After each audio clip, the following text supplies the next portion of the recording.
Lucy. How does one describe Lucy? What begins as a story of a woman with an average sort of human consciousness and a short-lived boyfriend with a pretty sweet hat very quickly transforms into a film about ascension. So as always, spoiler alert, and let's get into it. The idea of Lucy is the rapid escalation from a low level of consciousness and progressively moves into trying to describe what might happen if someone was to experience transcendent superconsciousness and unlock new powers that come along with it along the way. It is a commentary both on theoretical human evolution and psychedelics, actually very much psychedelics, LSD to be specific. In a way, the whole movie seems to be based around it. Allow me to explain. In the opening narrative, we see cell mitosis, followed after with a shot of Lucy, the 3.2 million year old first early human, Australopithecus, before quickly cutting to Lucy, the 25-year-old woman studying in Taipei. Before we go any further, it should be known that the ancient Lucy, the 3.2 million year old one, was named Lucy because the person who discovered it was listening to Lucy in the Sky with Diamonds by the Beatles when the discovery was made. This song today is notoriously known as a reference to LSD, the synthetic psychedelic often known for lifting one's consciousness to a more transcendent state of being, giving those who experience it lucid visions, deeper insight, and stimulating notions of spiritual expansion within. The entire film speaks about an idea of human evolution, which is very much in the similar line of thinking as 2001: A Space Odyssey, but done in a very different way, with Lucy actively going through quantum leaps in the evolutionary process throughout the film. But now we see deeper references to LSD by the fact that the entire story here is about this synthetic drug that is facilitating the evolution to happen, and all of the wisdom that she uncovers throughout this process on her way to becoming a super being, in a sense planting seeds in the human imagination about what's truly possible. This is just a bit of personal conjecture here, but my overall experience with this film was that it seemed to me like the natural outcome of what would happen if a filmmaker were to have an LSD experience and then a conversation about humans overclocking the capacity of the brain. Throw in some theoretical quantum physics and a nebulous bad guy to give us some action scenes, and bada bing, Lucy. Now in the film, our modern day Lucy has just the worst kind of luck, forced by her boyfriend to deliver a mysterious case to a South Korean drug lord. We're shown these scenes, cutting to a cheetah hunting and catching a gazelle in the wild. The initial thing this is describing is the animalistic nature of the predatory bad guys. And this is further elaborated on later by Morgan Freeman, giving a lecture about creatures and their capacity to use their brains. He describes that animals use 3 to 5%, the reference with the cheetah and the gazelle, with humans using about 10% and dolphins using the most with 20%. He speculates on human evolution and what paranormal or seemingly superpowers might occur when more and more brain capacity is unlocked. But now very quickly speaking to this brain capacity thing, if you look it up, the general scientific consensus nowadays around the internet is that humans use almost all of their brains, and that the 10% thing is fully a myth. There's a whole wiki on the history of this idea that, summarized, essentially says this myth is busted. No matter how much brain capacity you utilize, you won't be able to change the look and length of your hair on command. However, we can go deeper here.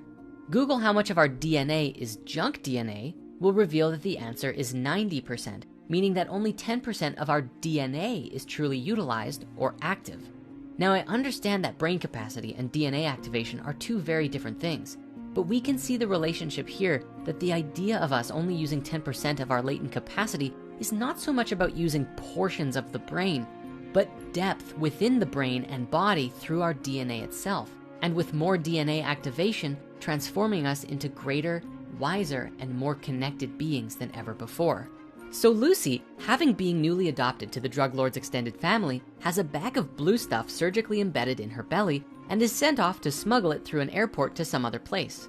Along her way, a very rude man with a low state of consciousness kicks her while she's down, which releases said blue stuff into her body. It turns out the blue stuff is a very powerful drug called CPH4, which is a molecule that pregnant women produce in very small quantities, facilitating child growth.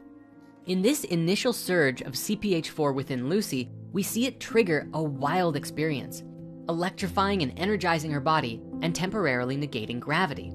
Now, there are stories and legends of wise spiritual masters doing things like this that would seem impossible, from Jesus walking on water to the yogis who can levitate. And perhaps these kind of abilities could be available to anyone who has reached a certain level of human evolution. tapping into all of that limitless energy within us. So of course, Lucy escapes and goes on her way. Now beginning to activate, Lucy, continually leveling up every 10 minutes or so and unlocking new achievements and upgrades, finds herself explaining these very fundamental concepts from a transcendent state of mind, inviting us to connect with her higher awareness as she explains it to us, and accelerating our own spiritual evolution while we watch. Now, to try and break down every scene here would probably be a bit much. So here's a highlight reel of all of the things Lucy experiences, which sound very much like things you might hear from either quantum physicists, spiritual masters, or people who just came down from an LSD trip. With Lucy activated, the very first thing that we see is that she becomes suddenly very clear. She enters into a meditative calm, despite her circumstance, and acts and behaves with a deeper knowing, a tremendous confidence to handle whatever she needs to, including breaking free of captivity. She can now suddenly hear and understand what is going on all around her to a tremendous depth. She says that she hears everything: the air, space, the vibrations, people, gravity, the rotation of the earth, the blood in her veins. She can feel her brain and the deepest parts of her memories. She feels everything because with more of this capacity comes more ability to feel. She also is soon able to see the energy of things like trees and her friend's body, and is now motivated to obtain the other blue bags, which we learn she needs to crack open her cells, unlocking the limitless energy within them. When she arrives at the drug lord's place, after killing his men and stabbing his hands, she takes a moment to reflect and ponder some more pretty deep stuff. She says, "I used to be so concerned about who I was and what I wanted to be. But what makes us us is primitive. They are obstacles. The pain you're experiencing is blocking you from understanding." This is an amazing lesson for us all. And that is when we are struggling, when we are in pain, we limit ourselves from the expansion into the higher centers, into a higher knowing. And then she leaves him alive. I can't help but think this is the film's way to appease the general human consciousness.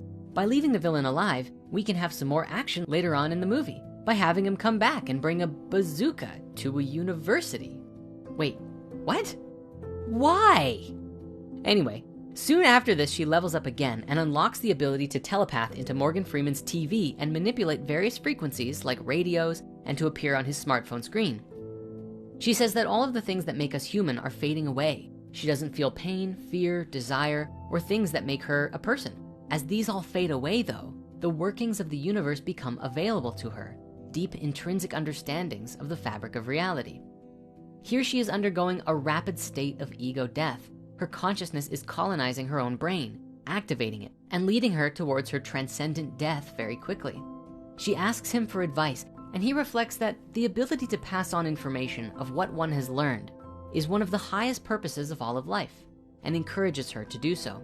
She says that she'll be there in half a day, and they part ways. Now, there's a very interesting scene in the airplane where Lucy, on her way to see Morgan Freeman, has this experience of tasting some champagne. And let me tell you, her ascending body cannot hold its liquor, because within minutes, she is exploding into particles of light in the bathroom.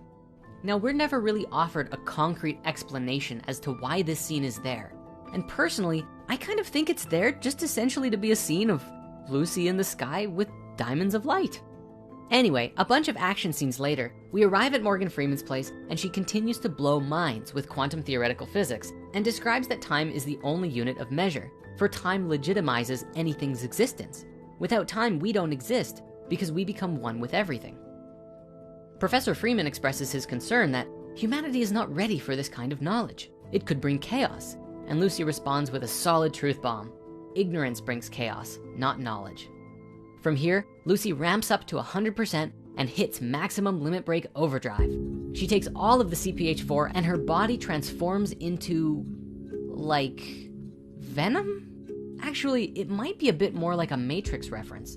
The black body form she takes is similar in nature to the Sentinels in the Matrix.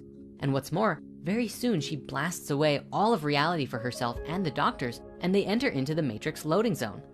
One recurring line of dialogue throughout this film is that the nucleus of every cell has limitless untapped potential and power, and that in this ascension process, she has to crack open every last one in order to attain the transcendence that she is steering towards. Eventually, in this process, she starts warping all over the place, through time and space, watching human evolution transpire in certain ways.